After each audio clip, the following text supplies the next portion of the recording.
To run a thriving business, you will need people, because if you do it alone, you will burn out. So I've been sharing with you the different kind of people you'll need to run a thriving business.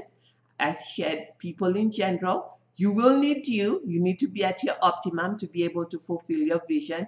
And of course, you'll need employees, whether they're part-time or full-time. You will need other people to do the tasks and stuff that you don't absolutely enjoy but need to be done in your organization so that you can focus on your core.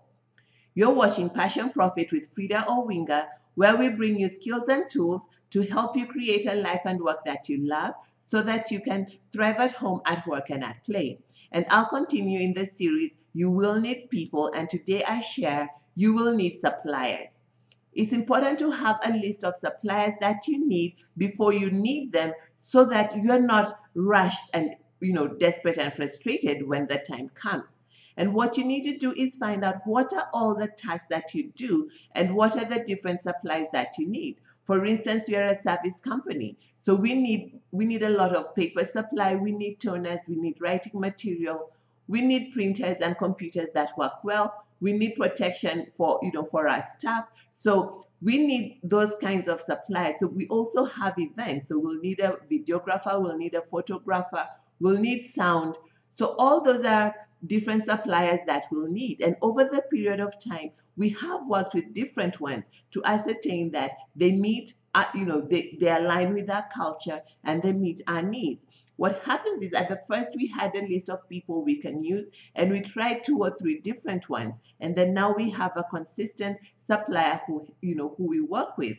But after every 6 months, we go, we send out what do you call it? We ask for new suppliers so that we can try them, and then we see if the rate we have with our current person is still okay, or do we need to change. So it's important to know that after a while, because of familiarity, it's always good to have a mix-up. It's always good to have a change.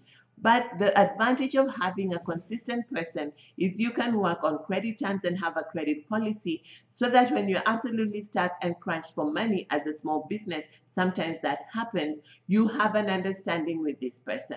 This is all stuff that needs to be discussed at the front end. What services are you expecting from this person? How often will they provide the service? When will you pay? What will happen when you don't pay? So that you have this conversation before things go wrong.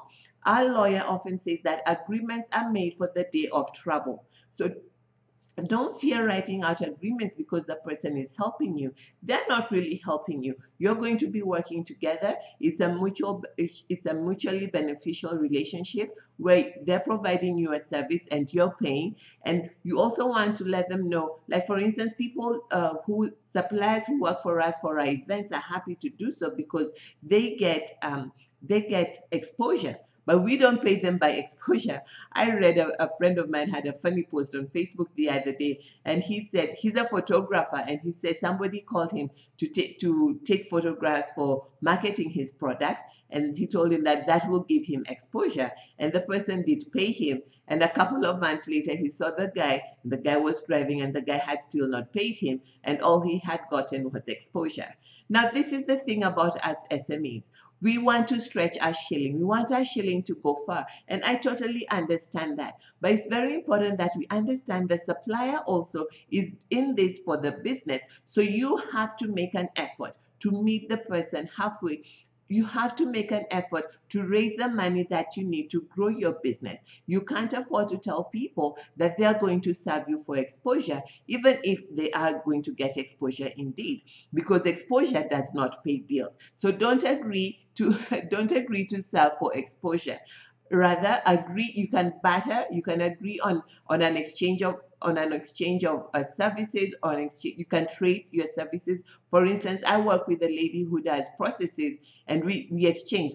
If I need processes and she needs packaging because I'm better at packaging, then we can work together and we can trade. But you want to absolutely make sure that you cost what you're doing, because you will need that for your books anyway, to show that you expense X amount on processes, or you expense X amount on XYZ service. So even though you barter with somebody, you always want to know how much would it have cost if you paid in money, and how much is it costing you now, so that you expense it in your records. And then you also have an idea that a time will come when I need to pay for it cash, and this is how much I'm going to need.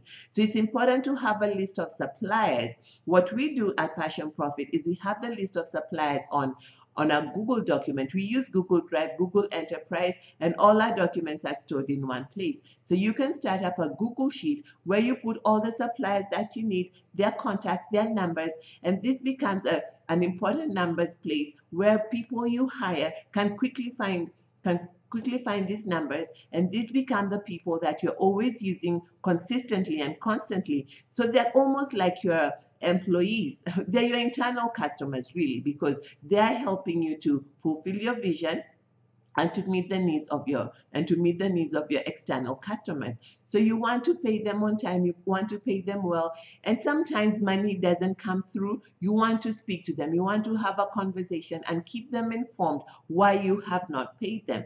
And when you start working with suppliers, it's important that you work over a period of time, get to understand their buying traits before you enter into a credit policy. I find that as SMEs, we give people credit too soon and then we get hurt. So having a credit policy is not all bad.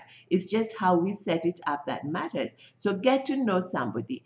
Do your due diligence. Do they have credit with other people? How much can they afford as credit? And one way you can know how much they can afford as credit, if you work with somebody over a period of 30 to 90 days, depending on what you're supplying them, you will see their buying trend. You will also get to know how much they often spend. So you try to give them a credit for amount that they normally spend. So that way, both of you are safe. You're helping them not to overspend, and you're keeping yourself safe, because that is the money they have spent and paid in the past. They should likely be able to pay. No matter what we do, sometimes we fall into bad situations. I can't say it enough. Don't allow that to make you cut bridges. I find that we break bridges too fast as SMEs instead of building bridges. Have a conversation. Relationships are built one conversation at a time. So you will need suppliers. Find suppliers that you need. Keep a list of their names and contacts so your staff can find them easily. Develop relationships. If you know other people who can use their service, definitely refer them and ask them if they can refer you to other customers that they can use. You will need people to grow a thriving business. You're listening to Frida Owinga with Passion Profit, where we bring you skills and tools to help you create a life and work that you absolutely love and enjoy, so that you can thrive at home, at work, and at play.